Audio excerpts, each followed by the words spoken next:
Hey, good morning, good afternoon, good evening, Infinite Crypto Cruisers. Hey there, folks. My name is Brad Varnell, and this is the Infinite Crypto YouTube channel. And today I am excited to share with you another token teaser segment.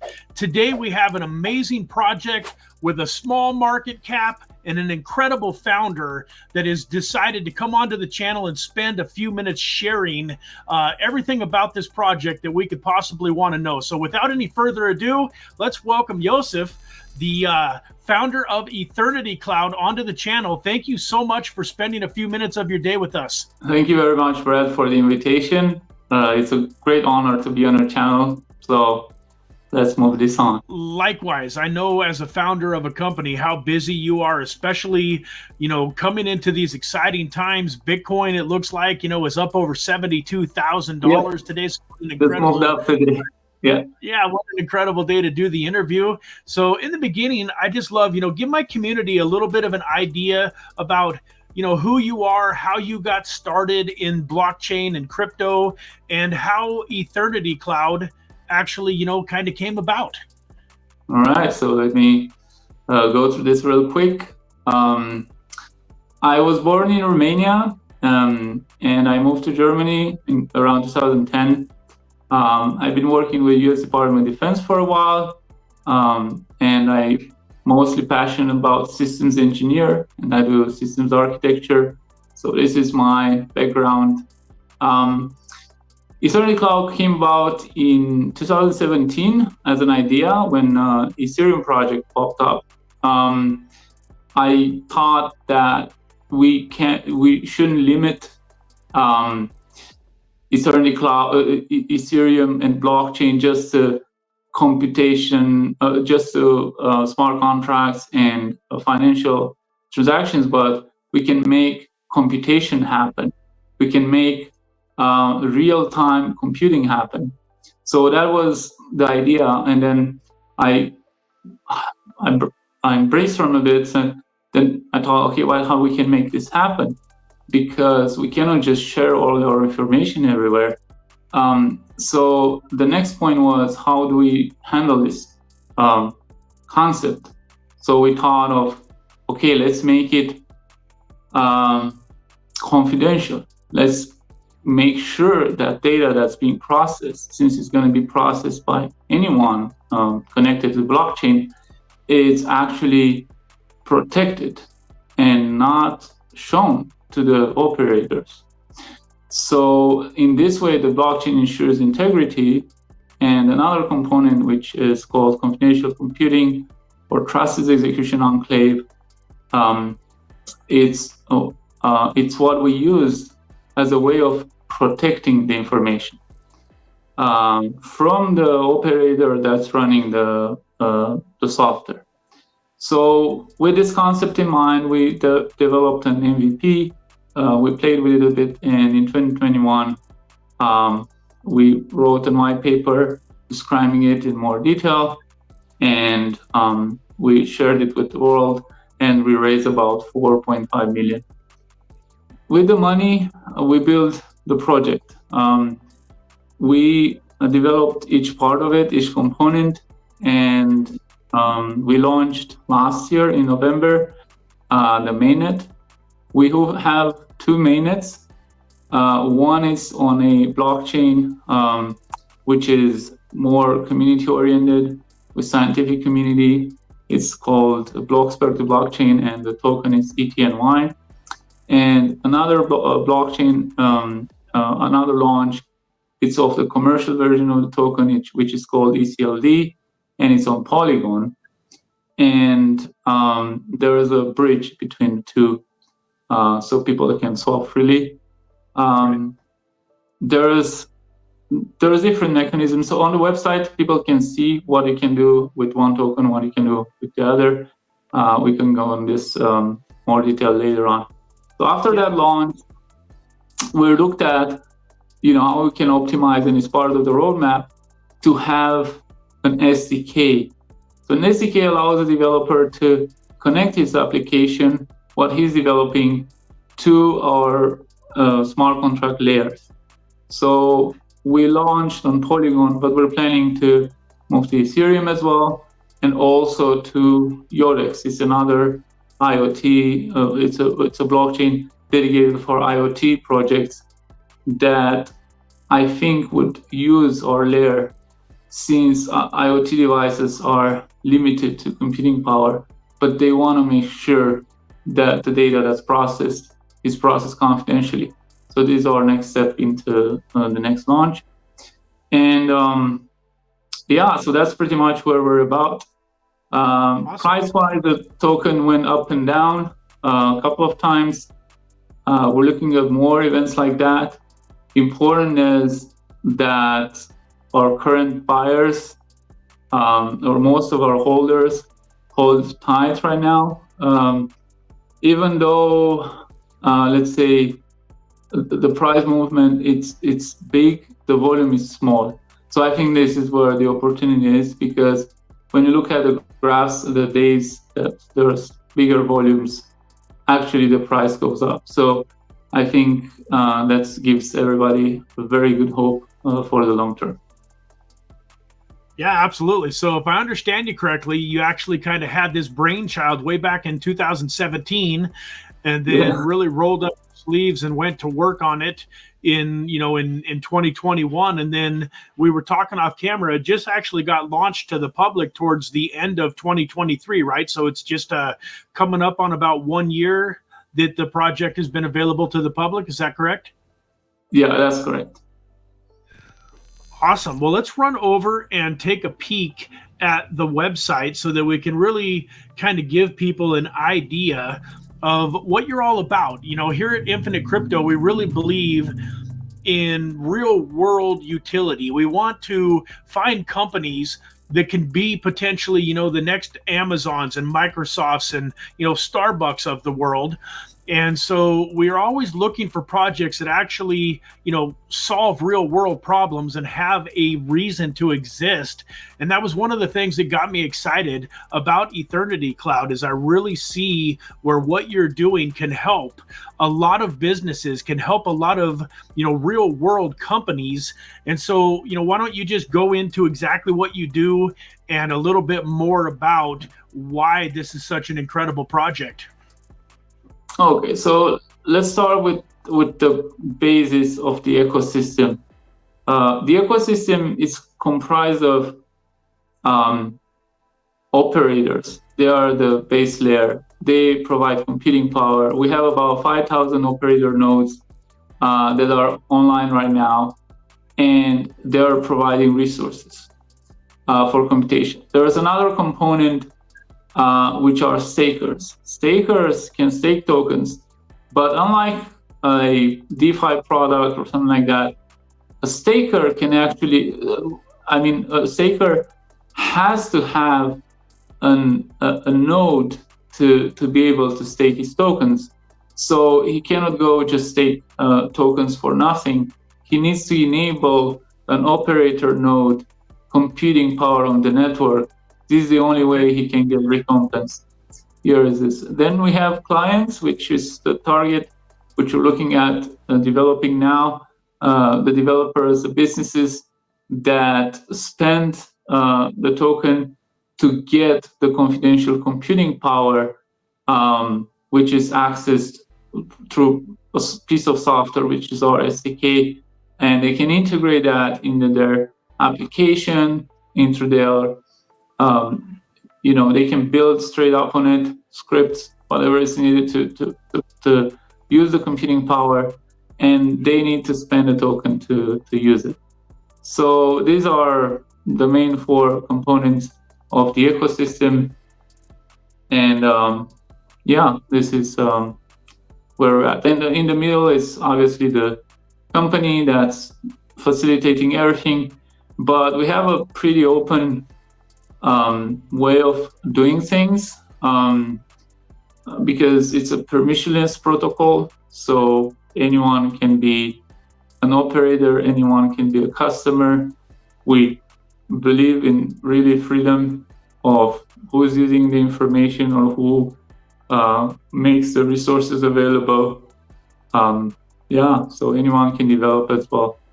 For developer, there is an incentive as well, which we haven't integrated yet into the smart contract of the protocol, but it's coming in the next version. It's the possibility for developers to set up a fee every time their software or their template is running. They get a fee out of that into their wallet. So this way, they can share that application with third parties to white label solutions, or even to their customers. Every time they use it, they automatically get something out of it. So that is customizable right now in the SDK, but not yet on the latest version of the protocol. But we'll get with the next update. Amazing.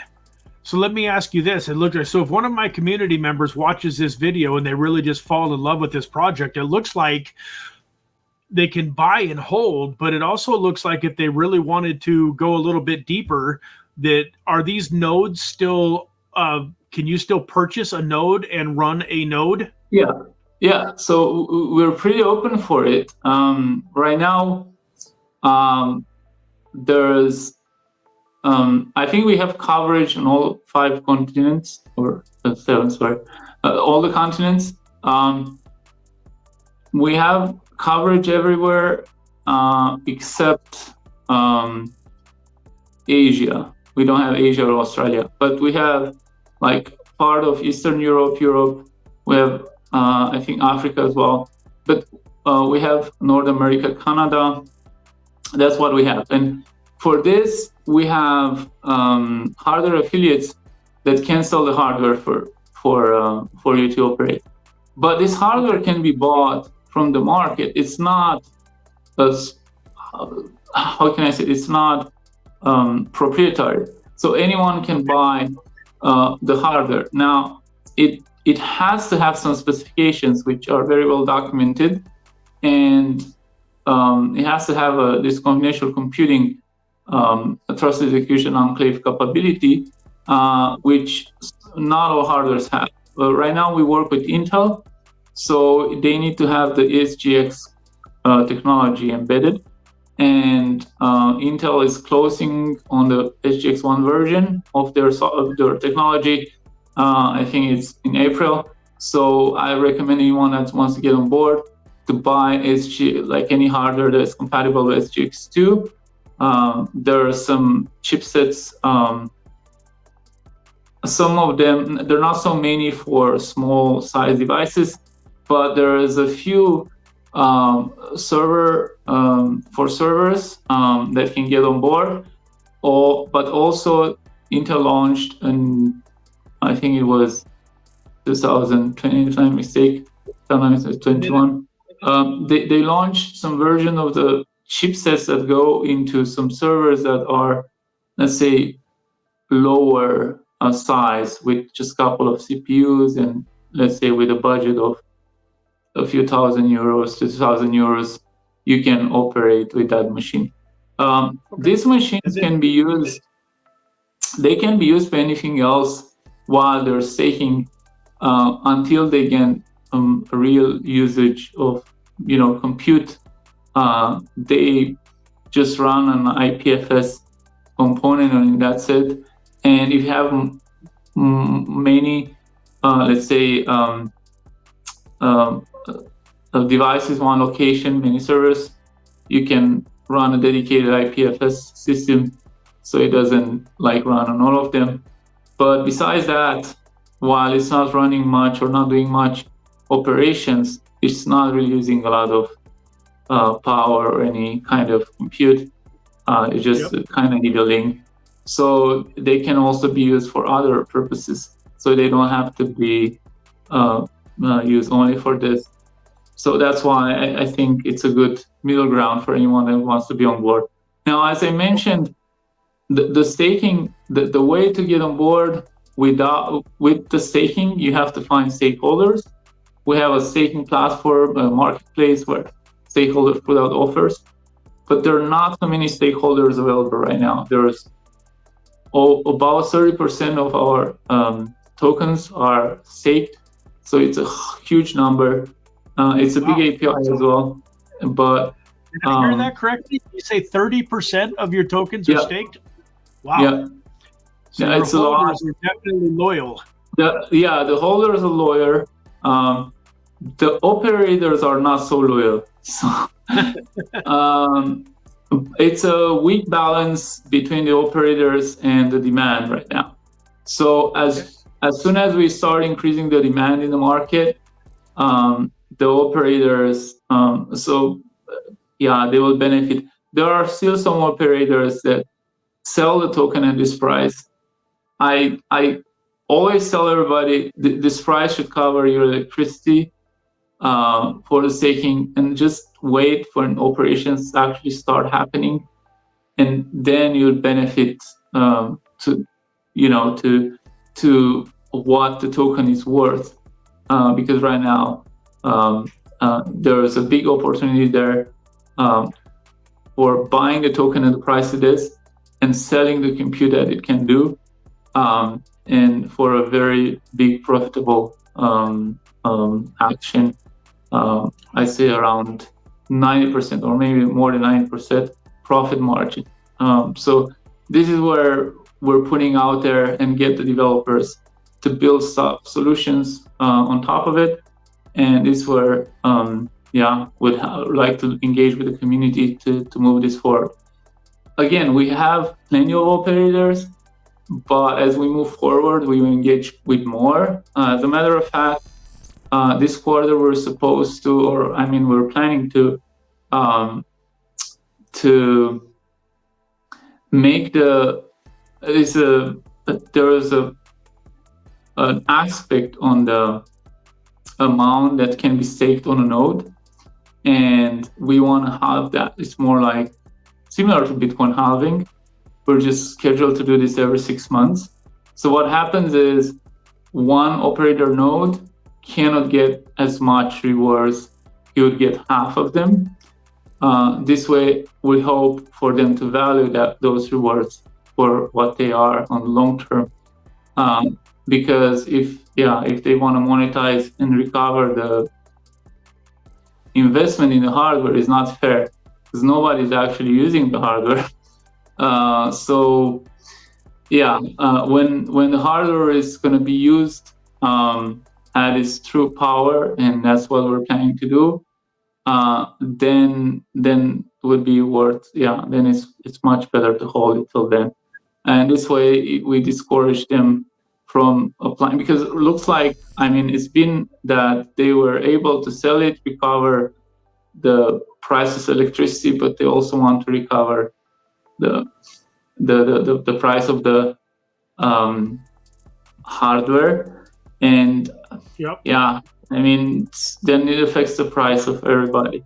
Once the demand increases, then it's gonna change a bit how it works, but this is what we're hoping for and moving forward from here. So that's why I'm hoping to engage with your audience as well on this.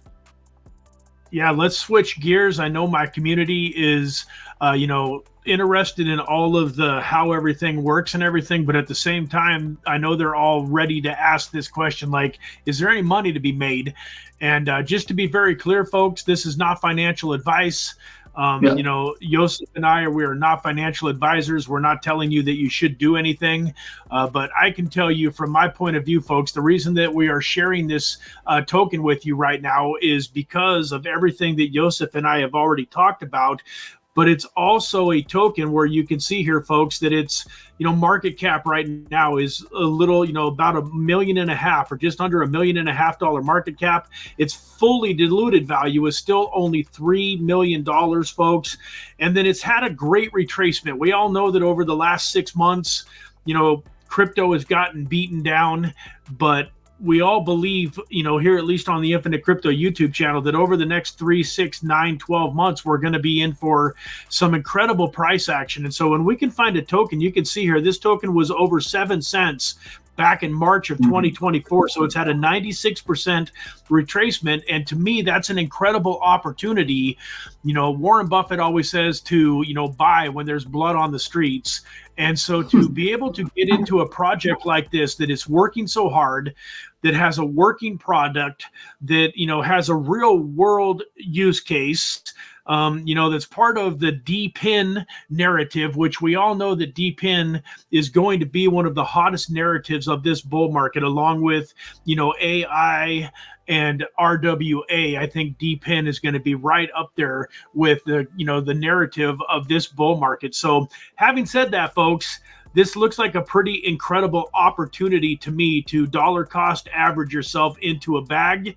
And if you want to go buy it, you watch this video and you're excited, you want to go buy some, you can use QuickSwap or Bitmart, depending on if you prefer a decentralized exchange or if you prefer a centralized exchange.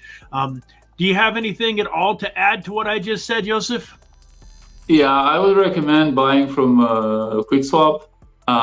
Okay. Because the volumes there are real, and you know there's a much stronger, better liquidity there. That's on Bitmart, at least at this point in time. So this might change in the future, but for now, that's my recommendation. Perfect. You know, then last but not least, one of the most important things is I want my community to be able to engage with your community, be able to ask questions and, you know, just kind of connect with you. So where would you like me to send my community? Do you want them to follow you on Twitter? Do you have, you know, Telegram, Discord? Where would you like? Yeah, we do have a Telegram channel, a group where we can all meet there. I'm monitoring the groups pretty often. We have ambassadors that will make them connect to me, set up meetings, whatever is needed based on what they want to do.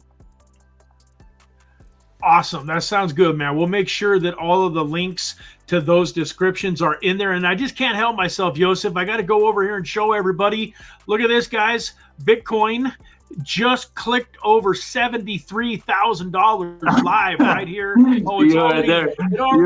While we were down to 72.7, I swear. Just yeah. Okay. So it was just up and down here, as we were chatting. Yeah, literally $73,117 literally a few seconds ago, and then it bounced back down. But that is awesome, man. Everything that we have been you know, working so hard for, so diligently for over the last few years, I think we're right on the edge of a lot of exciting times here in the cryptocurrency market. So I thank you so much for coming onto the channel, Joseph. I'm sure we'll have you back as the project, you know, continues to develop and you have exciting announcements and things going on, you know. So once again, like I'll turn over the floor to you if you've got any last comments or anything else that you want to chat about for a minute or two. But if not, we'll just we'll call it a day. I just want to say thank you very much for the invitation. I think this is great sharing this with you guys, and I hope we can catch up on the next one or on Telegram. Just get connected. Absolutely, folks. We'll definitely have the link to the Telegram in the description, and hope to see a bunch of Infinite Cruisers hanging out there asking questions soon. So thank you all for watching. Have a fantastic day, and we'll see you very soon in the next video. Take care.